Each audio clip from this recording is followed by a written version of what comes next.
सबको जय मसीह की, परमेश्वर के नाम की महिमा हो, जो एक बार फिर से हमें मौका दिया है कि हमें एक बार फिर से थोड़ी देर वचनों से बातें कर सकें, थोड़ी देर वचनों में आ सकें। तो आइए शुरू करते हैं आज का ये वीडियो। और इस वीडियो में हम देखेंगे यूहन्ना रचित सुसमाचार, उसका 21वां अध्याय। यूहन्ना सीरीज का ये अंतिम अध्याय भी है। बस छोटा सा वीडियो है, कृपया पूरा देखिए, ध्यान से देखिए, ताकि आप पूरी ब्लेसिंग के भागीदार बन सको। तो इस अध्याय में हम देखेंगे तिबिरियास झील के किनारे चेलों पर प्रकट होना, यीशु और पतरस, यीशु और उसका प्रिय चेला, और लास्ट में देखेंगे उपसंहार। उपसंहार मतलब मोरल, उद्देश्य। तो आइए शुरू करते हैं। यूहन्ना रचित सुसमाचार, उसका 21वां अध्याय, और उसकी पहली जो आयत है उसका शीर्षक है तिबिरियास झील के किनारे चेलों पर प्रकट होना। इन बातों के बाद यीशु ने अपने आप को तिबिरियास झील के किनारे चेलों पर प्रकट किया। तिबिरियास नामक एक झील थी, उसके ऊपर इसके चेले थे, और वहां पर यीशु ने अपने आप को इन चेलों पर प्रकट किया और इस रीति से प्रकट किया। और दूसरी आयत में हम देखते हैं समौन पतरस और थोपा, जो दिदुमुस कहलाता है, और गलील के काना नगर का नतनएल और जब्दी के पुत्र और उसके चेलों में से 2 और जन इकट्ठे थे। यहाँ पर जो कौन कौन लोग थे जिनके सामने यीशु मसीह है, उन्होंने उनके सामने अपने आप को प्रकट किया, इस दूसरी आयत में हमने उनके नाम देखे। और तीसरी आयत से देखते हैं समौन पतरस ने उनसे कहा। समौन पतरस पूरा नाम लिखा हुआ है हर जगह, कहीं भी पतरस नहीं लिखा हुआ है। तो ये पतरस ने उनसे कहा, मैं मछली पकड़ने जा रहा हूं। उन्होंने उससे कहा, तो जो इसके पतरस के साथ थे, इन्होंने पतरस से कहा, हम भी तेरे साथ चलते हैं। अतः वे निकलकर नाव पर चढ़े, परंतु उस रात कुछ न पकड़ा। तो यहाँ पर देखते हैं कि पतरस और उसके साथी मछली पकड़ने के लिए नाव पर जाते हैं और पूरा दिन खर्च कर देते हैं, लेकिन उनके हाथ में एक भी मछली नहीं आती है। और सुबह चौथी आयत से देखते हैं, भोर होते ही यीशु किनारे पर खड़ा हुआ, तो भी चेलों ने नहीं पहचाना कि वह यीशु है। तब यीशु ने उनसे कहा, हे बालकों, क्या तुम्हारे पास कुछ मछलियां हैं? उन्होंने उत्तर दिया, नहीं। तो यीशु ने उनसे कहा, नाव की दाहिनी ओर जाल डालो तो पाओगे। अतः उन्होंने जाल डाला और अब मछलियों की बहुतायत कानों से खींच न सके। तो उन्होंने कोई परदेसी सोचा, अजनबी सोचा। उन्होंने सोचा यीशु के चेलों ने कि ये कोई अजनबी है और हमसे मछलियां मांग रहे हैं। तो उन्होंने कहा, भाई मछली नहीं है हमारे पास, पूरा दिन हो गया, पूरी रात हो गई, एक भी मछली नहीं मिली है। तो यीशु ने उनसे कहा कि जो नाव के साइड में आप जाल डालोगे तो तुम्हें बहुत सारी मछलियां मिलेगी। और उन्होंने तुरंत ऐसा ही किया। चेले नहीं जानते थे कि ये यीशु है। तब उस चेले ने, जिसे यीशु प्रेम रखता था, पतरस से कहा, यह तो प्रभु है। तो एक चेले ने यीशु मसीह के ने पहचान लिया यीशु मसीह को और कहा, यह तो प्रभु है। समौन पतरस ने यह सुनकर कि वह प्रभु है, कमर में अंगरखा कस लिया, क्योंकि वह नंगा था, और झील में कूद गया। जो पतरस को जैसे ही पता चला कि ये प्रभु है, तो कमर के अंदर तौलिया लपेटकर तुरंत जो है वो उसके अंदर, झील के अंदर कूद गया। परंतु दूसरे चेले डोंगी पर मछलियों से भरा हुआ जाल खींचते हुए आए, क्योंकि वे किनारे से अधिक दूर नहीं, पर कोई 200 हाथ दूर थे। जब वे किनारे पर उतरे तो उन्होंने कोयले की आग और उस पर मछली रखी और रोटी देखी। यीशु ने उनसे कहा, जो मछलियां तुमने अभी पकड़ी है उसमें से कुछ लाओ। तो यहाँ पर यीशु मसीह अपने चेलों से, जो वे मछलियां पका रहे थे, उनमें से कहा कि कुछ लेकर आओ। तो समौन पतरस ने डोंगी पर चढ़कर 153 मछलियों से भरा हुआ जाल किनारे पर खींचा। कहा तो उनको पूरा एक बहुत सारा टाइम में एक भी मछली नहीं मिली। और जैसे ही यीशु ने कहा कि अपने दाएं जाल डालो, तो 153 है बड़ी बड़ी मछलियां जाल में आ गई थी। और इतनी मछलियां होने पर भी जाल न फटा। और अचरज की बात थी कि इतनी सारी मछलियां होने पर भी जाल नहीं फटा। इससे हम क्या समझ सकते हैं इस बात से कि यीशु मसीह अर्थात परमेश्वर जब कार्य करता हमारे जीवन में, तो जितनी आसपास की सारी रुकावटें, बाधाएं हैं, वो भाग जाती है। और हम चाहे छोटे से छोटा काम करें, उसमें भी हमें बरकत मिलती है।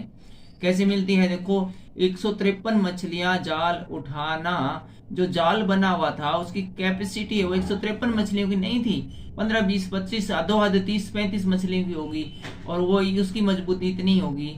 लेकिन यहाँ पर देखते हैं कि 153 बड़ी बड़ी मछलियां होने के बाद भी वो जाल नहीं फटा, क्योंकि प्रभु परमेश्वर जब कार्य करता है तो उसमें कोई रुकावट नहीं, कोई बाधा नहीं। 12वीं आयत से हम देख रहे हैं, यीशु ने उनसे कहा, यीशु ने अपने चेलों से कहा, आओ भोजन करो। चेलों में से किसी को साहस न हुआ कि उससे पूछे तू कौन है, क्योंकि वे जान गए थे कि वो यीशु है, क्योंकि वे जानते थे कि वह प्रभु ही है। यीशु आया और रोटी लेकर उन्हें दी और ऐसे ही मछलियां भी दी। यह तीसरी बार है कि यीशु मरे हुए में से जी उठने के बाद चेलों को दिखाई दिया, और ये तीसरी बार था कि यीशु मसीह मरे हुए में से जी उठने के बाद तीसरी बार चेलों को दिखाई दिया था।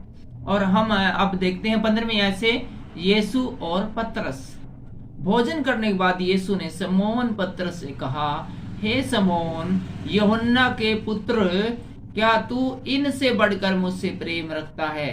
तो उसने यीशु से कहा, हाँ प्रभु, तू जानता है कि मैं तुझसे प्यार रखता हूँ। तो यीशु ने पतरस से कहा, मेरे मेमने को चरा। उसने दूसरी बार पतरस से कहा, हे शमौन यूहन्ना के पुत्र, क्या तू मुझसे प्रेम रखता है? तो फिर से पतरस ने कहा, हाँ प्रभु, तू जानता है कि मैं तुझसे प्रेम रखता हूँ। तो यीशु ने तीसरी बार उससे कहा, मेरी भेड़ों की रखवाली कर। तो यीशु ने उससे कहा, तीसरी बार नहीं कहा, यीशु ने उससे कहा कि जा मेरे भेड़ों की रखवाली कर।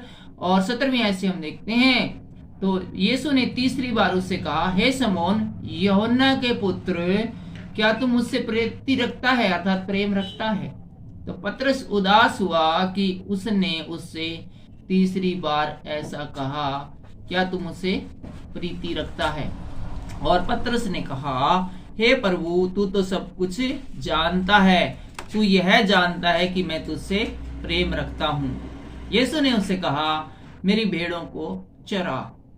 मैं तुझसे सच सच कहता हूँ कि जब तू जवान था तो अपनी कमर बांधकर जहां चाहता था वहां फिरता था, परंतु अब तू बूढ़ा होगा तो अपने हाथ फैलाएगा और दूसरा तेरी कमर बांधकर जहां तू न चाहेगा वहां तुझे ले जाएगा। तो यहाँ पर यीशु मसीह है, उसके जो बुढ़ापे में क्या कुछ वो करने वाला था प्रभु के लिए, उसको पहले ही यहाँ प्रकट कर देते हैं। तो पतरस ने इन बातों से संकेत, यीशु ने इन बातों से संकेत दिया कि पतरस कैसी मृत्यु से परमेश्वर की महिमा करेगा, और तब उसने उससे कहा, मेरे पीछे हो ले। और 20वीं आयत से हम देख रहे हैं, यीशु और उसका प्रिय चेला। पतरस ने मुड़कर उस चेलों को पीछे आते देखा जिसे यीशु प्रेम रखता था, और जिसने भोजन के समय उसकी छाती की ओर झुककर पूछा था, हे प्रभु, तेरा पकड़वाने वाला कौन है? उसे देखकर पतरस ने यीशु से कहा, हे प्रभु, इसका क्या हाल होगा? जिसने यीशु को पकड़वाया था, या फिर जो उसने प्रभु की छाती ओर देखकर कहा था, हे प्रभु, तेरा पकड़वाने वाला कौन है?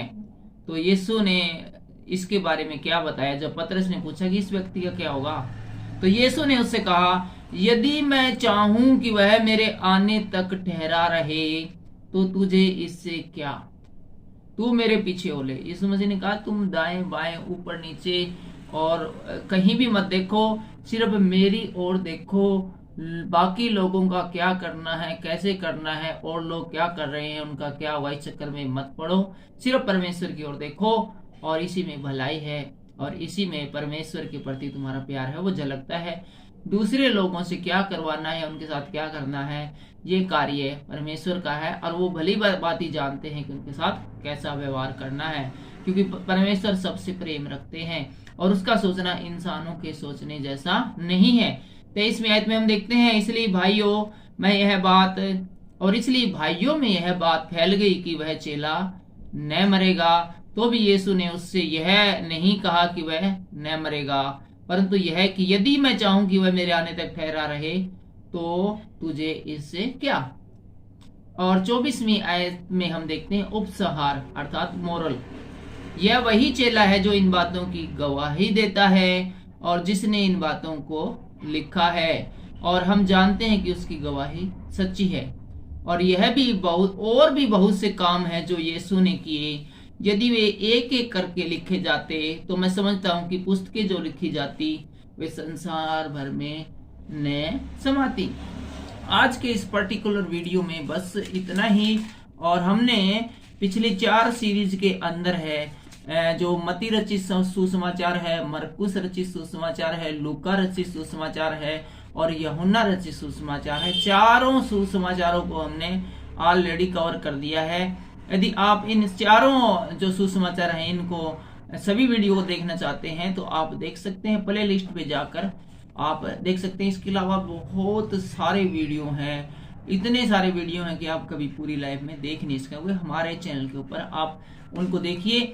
अगले वीडियो में हम देखेंगे प्रेरितों के काम और उसका पहला अध्याय, और उस पहले अध्याय में हम देखेंगे परिचय और यीशु का स्वर्गारोहण और मतिया को यहूदा का पद मिलना। बस छोटा सा ये अध्याय है। अगला अध्याय हम मिलते हैं एक नई सीरीज में जिसका नाम है प्रेरितों के काम। फिलहाल के लिए इतना ही। परमेश्वर आपको खुश रखे। परमेश्वर के नाम की महिमा हो।